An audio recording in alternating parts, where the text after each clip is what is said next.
At its peak, this company employed over 30,000 people. It built the machines that fed the entire planet. It powered World War II. It pioneered nuclear energy. And then, in one of the most shocking corporate collapses in American history, it simply disappeared. This is the story of Allis Chalmers, and nobody talks about it. Before we get into the fall, and trust me, the fall is wild, you need to understand just how enormous this company was. Because most people today have never heard of Allis Chalmers, and that's exactly what makes this story so insane. Picture this.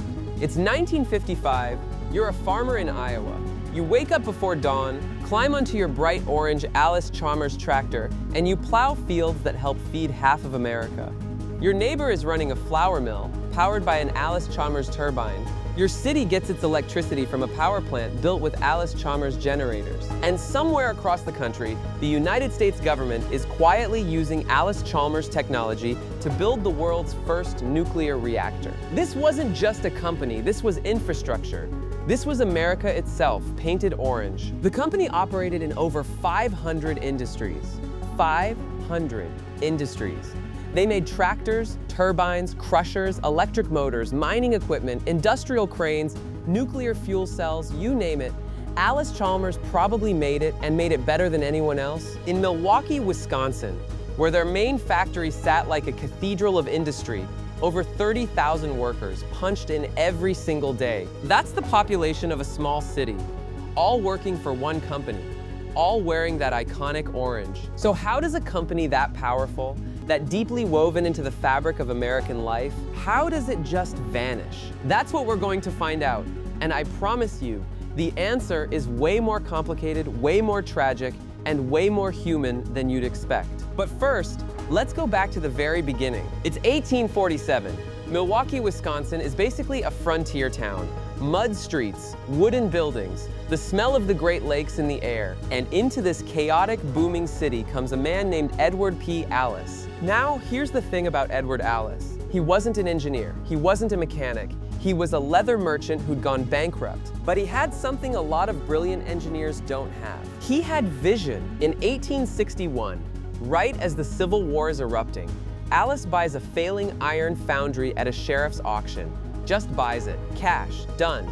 Most people thought he was crazy. He was not crazy. Within a decade, his Reliance Works becomes one of the largest iron foundries in the entire Midwest. He's making flour mill equipment, sawmill machinery, steam engines, and he's doing something that was almost unheard of at the time. He's hiring the best engineers in the country and giving them room to innovate. One of those engineers was William Dixon Gray, a genius who revolutionized steam engine design. Another was Edwin Reynolds, who designed steam engines so advanced they literally set world records for efficiency. Edward Allis wasn't just building machines, he was building a culture where smart people were trusted, where quality was non-negotiable, and where the customer, whether it was a Wisconsin flour miller or a Pennsylvania coal mine, got the absolute best. When Edward Allis died in 1889, he left behind a company that was already a legend in industrial circles. But here's the twist. The real empire hadn't even started yet. In 1901, just 12 years after his death, the Allis Company merges with three other industrial giants, Fraser and Chalmers, Gates Iron Works, and Dixon Manufacturing. The new company is called Allis Chalmers Manufacturing Company. And from that moment, the Orange Empire begins. Now, I need to tell you about the move that turned Allis Chalmers from a great industrial company into an American icon. Because in the 1910s and 1920s, most farmers still used horses, horse-drawn plows, horse-drawn threshers. If you wanted to farm more than a few dozen acres, you basically needed an army of horses and an army of money to feed them. Tractors existed, but they were enormous, heavy, unreliable, and ridiculously expensive. Essentially toys for rich farmers. Allis Chalmers changed all of that. In 1914, the company rolls out its first tractor. It's fine, not revolutionary, but the engineers don't stop. They keep iterating, keep improving. And then in 1929, the same year the stock market crashes and America begins its long nightmare, Allis Chalmers introduces the Model U. The Model U is the first mass-produced American tractor with rubber pneumatic tires instead of steel wheels. This sounds simple, It wasn't. Pneumatic tires meant the tractor could travel on roads without destroying them. It meant a smoother, less backbreaking ride for the farmer. It meant higher speeds, and crucially, it meant lower fuel consumption.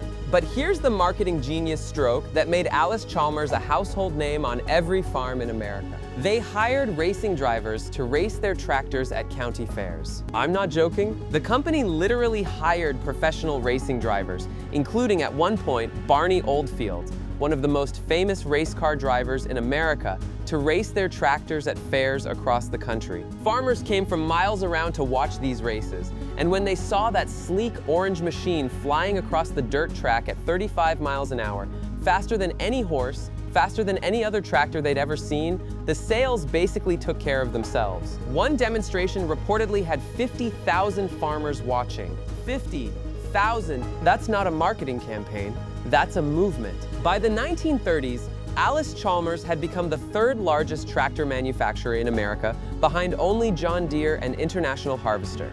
Across the Great Plains, across the Corn Belt, across the Deep South, if you were farming, there was a real chance you were sitting on something orange. But here's what most people don't know. Tractors were just the beginning. While American farmers were falling in love with Allis Chalmers tractors, the company was quietly building something else entirely. Something that most people never think about when they fill their homes with electricity: power generation. By the 1920s and 1930s, Allis Chalmers had become one of the dominant builders of the enormous turbines and generators that powered America's electrical grid. Grand Coulee Dam, Hoover Dam, some of the biggest hydroelectric projects in the world ran on equipment that came out of Milwaukee. The scale is almost incomprehensible. Some of these turbines were as tall as a 4-story building, and Allis Chalmers built them with such precision that they ran for decades without failure. And then the bombs fell on Pearl Harbor. December 7th, 1941. America enters World War II. And overnight, every major manufacturer in the country pivots to war production. Allis Chalmers was no exception. The tractor plants started making aircraft engine parts, tanks, tank destroyers, submarine hunting equipment. They built turbines for warships. They manufactured electrical systems for airfields across the Pacific Theater. But there's one contribution that rarely gets mentioned in history textbooks, and it might be the most significant thing Allis Chalmers ever did. In 1942, deep inside a classified government project called the Manhattan Project, Allis Chalmers was quietly building uranium enrichment equipment for the world's first nuclear weapons program. Let that sink in for a second. The same company that made your grandfather's tractor also helped build the atomic bomb.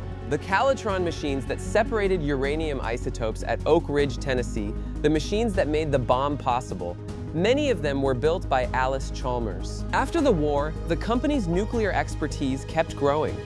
In 1955, Allis Chalmers built the world's first privately owned nuclear reactor, a nuclear reactor for electricity, built by the tractor company. By the mid-1950s, this company was operating in so many cutting-edge industries that analysts literally struggled to categorize it. Farming, power generation, nuclear energy, mining equipment, industrial motors. Allis Chalmers wasn't just a company, it was a civilization. So what went wrong? The 1950s were the golden age. But the 1960s were when the cracks started to show. And the first major crack was a labor strike so brutal, so long, so devastating, that some historians believe it was the beginning of the end. In 1959, 12,000 Allis Chalmers workers walked off the job. They stayed off the job for 26 months. 26 months? That's not a strike, that's a siege. The company lost enormous amounts of production. Customers, farmers, utilities, mining operations couldn't wait 2 years. They turned to competitors, and some of those customers never came back. International Harvester took market share. John Deere took market share. Caterpillar took market share. But here's the thing about the 1960s that really matters. The entire world was changing, and Allis Chalmers, for all its genius, was slow to adapt. While American manufacturers were dealing with the aftermath of strikes and legacy costs, competitors from Japan and Germany were rebuilding their industrial bases from scratch. Modern factories, new equipment, lower costs, and crucially, they were entering American markets with equipment that was cheaper, increasingly reliable, and backed by governments that wanted them to win. Allis Chalmers had spent 60 years building an empire, but empires have overhead. Empires have pension obligations. Empires have old factories that need updating. And here's where the story gets truly tragic. The people running Allis Chalmers in the 1960s and 1970s were not bad people. They were experienced, intelligent, dedicated executives, but they were making decisions for a company that was trying to be everything to everyone. And that is a very dangerous place to be when the world starts changing fast. They kept expanding into new industries, materials handling, specialty chemicals, semiconductor manufacturing, always chasing the next big thing, always spreading the resources a little thinner. Meanwhile, the core businesses that made the company great, the tractors, the turbines, the heavy equipment, were getting squeezed from all sides. And then came the 1980s, and the 1980s were merciless. The early 1980s hit American manufacturing like a freight train. Interest rates were through the roof. A major agricultural recession crushed the farming sector. The strong US dollar made American exports brutally expensive overseas, and global competition was fiercer than it had ever been in history. For Allis Chalmers, it was a perfect storm. Farm equipment sales collapsed.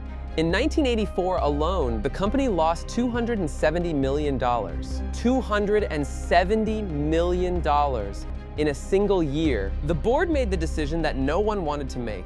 They would start selling off pieces of the empire. First went the farm equipment division, sold to a German company called KHD in 1985. The brand that had raced tractors at county fairs, that had given American farmers the gift of rubber-tired power, that had been the orange heartbeat of the heartland, sold, gone. The new company was briefly called Deutz Allis, and eventually became AGCO, which still exists today and still sells equipment under the Gleaner and Challenger names.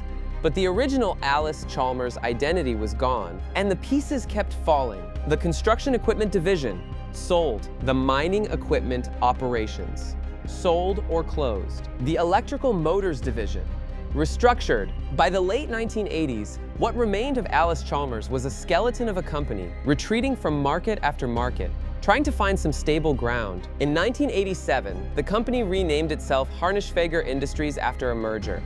The Allis Chalmers name, a name that had been painted on farm equipment and power turbines and nuclear reactors for nearly 9 decades, quietly disappeared from corporate letterhead. And then, in a cruel final chapter, Harnischfeger itself filed for bankruptcy in 1999. The last major successor to the Orange Empire, gone. 30,000 jobs at peak, buildings the size of small towns, technology that fed nations and powered cities and split atoms, gone. The Milwaukee factory complex, once one of the largest industrial facilities in the world, sat mostly idle for years. Some of it was demolished, some was converted to other uses. The physical monument to what had been was slowly, quietly erased. Now, I want to step back for a second, because the easy narrative here is that Allis Chalmers was killed by foreign competition and bad luck.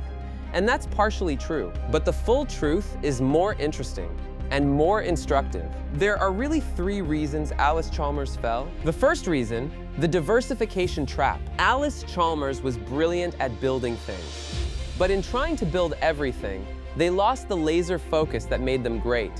When you're simultaneously in agriculture, nuclear power, semiconductor manufacturing, and industrial motors, your capital is spread thin, your management attention is divided, and you can't respond fast enough when any one area hits turbulence. Compare that to John Deere, which also faced the farm crisis of the 1980s but survived it. John Deere's core identity was farming, period. They stayed focused, they invested in quality and dealer networks, and when the crisis passed, they were still standing. The second reason, the labor divide. That 1959 strike wasn't just expensive, it was a symptom. There was a fundamental mistrust between management and labor at Allis Chalmers that never fully healed. In an era when American manufacturers needed to be fast, flexible, and collaborative, that internal friction was a constant drag on the company's ability to adapt. Meanwhile, their Japanese competitors were pioneering new models of labor management cooperation that made their factories dramatically more efficient and responsive. The third reason, too much history, not enough future. Allis Chalmers was proud of what it had built, and rightly so. But that pride sometimes made it hard to accept how radically the world was changing. When you've been the best at something for 70 years, it's psychologically very difficult to admit that the way you've always done things might not work anymore. The irony is that the core technology, the turbines, the power systems, that knowledge didn't disappear, it got sold off, distributed, absorbed into other companies. The expertise lives on, the brand just doesn't. Here's the thing about Allis Chalmers. It's gone, but it's not really gone. Every time you flip on a light switch, there's a chance the electricity flowing through that wire was generated by a turbine that Allis Chalmers built or inspired.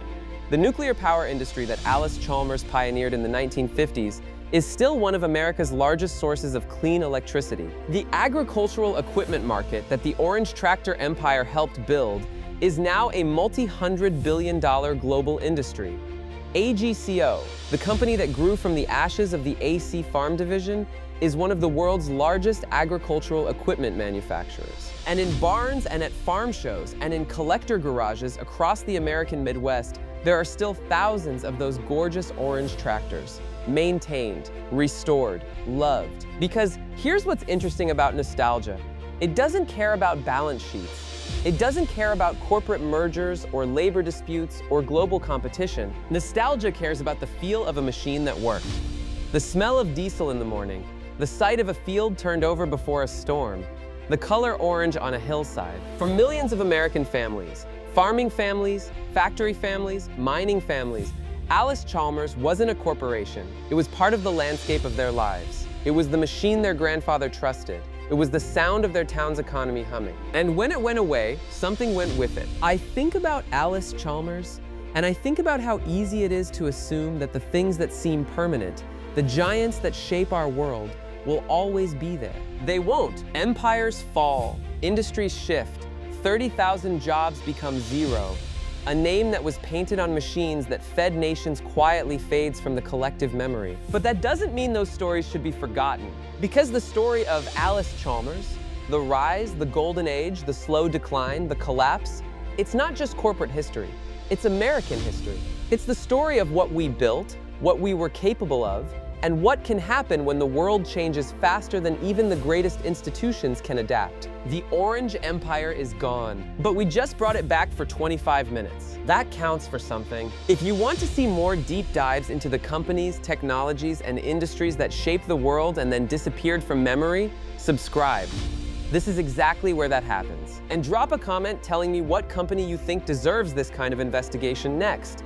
I read every single one. If you know someone whose family farmed with an orange tractor, or whose dad worked in one of those Milwaukee plants, share this with them. Some stories are worth remembering,